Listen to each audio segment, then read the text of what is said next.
আসসালামু আলাইকুম, welcome to another mini blog. এটা ছিল আমাদের 10 পেপে ঘুরতে যাওয়ার ব্লগ।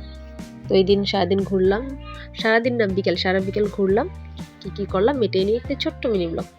তো বাচ্চাদের পরীক্ষা শেষ, রেজাল্টও দিয়ে দিয়েছে। ওদের বায়না ছিল ওদের রেজাল্ট ভালো হলে ওদের নিয়ে আমি ঘুরতে যাব। তো ওদের কথা মতনই আমরা ঘুরতে যাওয়ার সিদ্ধান্ত নিলাম। ঘুরতে যাওয়ার জন্য বাসা থেকে বের হলাম। যেহেতু আমি আনাবিয়াকে নিয়ে তেমন একটা হাঁটতে পারি না, তাই আমার বাসার হেল্পিং হ্যান্ড যে আপা আছে ওনাকে নিয়ে নিয়েছি।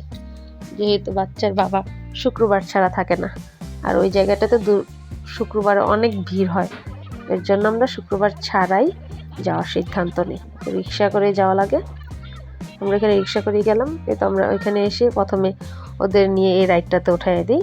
ওরা ঘুরে, স্বল্প বাজেটের মধ্যে বাচ্চাদের নিয়ে ঘোরার জন্য আমার মনে হয় 10 লাখ জায়গাটা খুব সুন্দর। গেলে বুঝতে পারবেন, এক একটা রাইডে ওঠার জন্য তেমন বেশি টাকার প্রয়োজন হয় না, সর্বোচ্চ 50 টাকা। তবে এই যে নৌকাতে করে যে বোট, এটাতে আধা ঘন্টা আপনি ঘুরতে পারবেন 100 টাকায়। যেহেতু আমরা উঠছি আর আমরা কেউই নৌকা চালাতে পারি না, তার জন্য বোট চালানোর আবার একজন লোক নিয়ে নেওয়া লাগে ওনাদের থেকে, এর জন্য আবার এক্সট্রা পে করতে হয় 50 টাকা। তো আপনারা যদি নিজেরা চালাতে পারেন তাহলে আর কোনো সমস্যা নেই। এটা একটু বেশি টাকার মধ্যে, না হলে যতগুলো রাইড আছে সবগুলোই 30 টাকা 50 টাকা এরকম টিকিট, 30 টাকায় সবগুলো টিকিট। এটা এখানে ওদেরকে বলতেছিলাম তোমরা আসো, তোমাদের আমি একটু ভিডিও করি।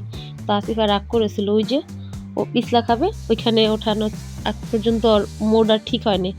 খুব জোর করে ওরে এই ভিডিওতে নিয়ে আসে। ওরে আমি বলতেছিলাম তুমি রাগ করো না, আমি তোমার ওঠাবো না। তো আমরা এই যে হাঁটাহাঁটি করলাম, এখানে ঘোরাঘুরি করলাম। এখানে খাবারের মানও খুব ভালো আর স্বল্প প্রাইস। এগুলো ছিল মোমোস, এখানে ছিল 60 টাকা প্লেট, এক প্লেটে 5 টাকার মধ্যে ফুচকা ছিল, ফুচকারও প্লেট ছিল 50 টাকা করে। তারপরে দোকানগুলো ঘুরে ঘুরে দেখলাম, অনেকগুলো দোকান বসেছে এবার মেলার মতনই।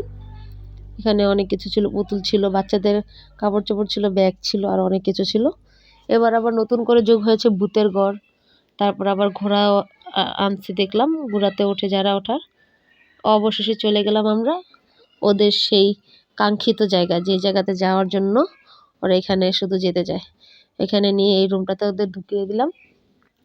এই রুমটার মধ্যে অনেকগুলো রাইড থাকে, 30 টাকা টিকিট। তো আমি 2 টিকিট নেই, আদিবা আর আসিফার জন্য 60 টাকা দিয়ে, সাথে আনাবিয়াকে ফ্রিতে নিয়ে নিই। আনাবিয়ারও ওইখানে বসাই দিই শুধু এই ঘোড়াটাতে, আর একটা চেয়ার আছে ওইখানে বসাই শুধু আনাবিয়ারে রাখি। আর আদিবা আসিফা ওর মন মতন যতক্ষণ ছিল ততক্ষণ এখানে ওরা এনজয় করতে থাকে, খেলে তুলে। তানাবিয়াকে আবার গাড়িতে বসাই দিই। তারপরে যে আসিফার পছন্দের আলু চিপস, এটাও আমরা খাই। তারপর আবার আমরা চলে আসি মামা ভাগ্নে যে ফুচকার দোকান, ওনাদের দোকানের ফুচকাগুলো খুব ইয়াম্মি হয়। এখানে আবার ফুচকা খেতে চলে আসি। ওনার দোকানের ডেকোরেশনটা খুব সুন্দর করে করছে। এখন আবার নতুন করে আরও কয়েকটা রাইডেরও জায়গা আছে, দেখে আসলাম। আমার মনে হয় পুরোটা এরিয়া জুড়ে এই 10 পাইপের নিয়ে নিবে। এখানে ফুচকা খেয়ে দিয়ে চলে গেলাম আমরা ফুলের দোকানে। এখানে খুব সুন্দর কাঁচা ফুল বিক্রি করতেছিল, এগুলো দেখলাম, ঘুরলাম, একটু ভিডিও করলাম।